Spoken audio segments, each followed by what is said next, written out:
অবশ্যই আপনার কোথাও ওনাকে যখন যাবেন আপনার এই ফিঙ্গারপ্রিন্ট ওনার হাতে যখন দিলে তখন আপনার রকি আছে, এর বাইরে আপনার নেই। উনি কখনোই আপনি একটা ব্যালট ইস্যু করার পরে, ঠিক আছে, একটা ব্যালট ইস্যু করার পরে আপনি কোথাও যেতে পারবেন না, ঠিক আছে। আপনি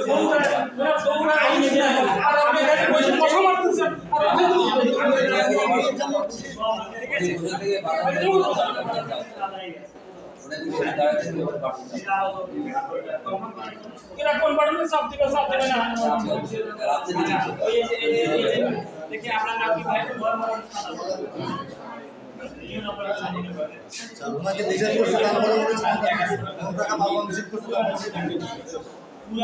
কেমন মনে হচ্ছে যে এই দুধের মধ্যে কেবলমাত্র ঢোকা রেখে 4 মিনিট আছে।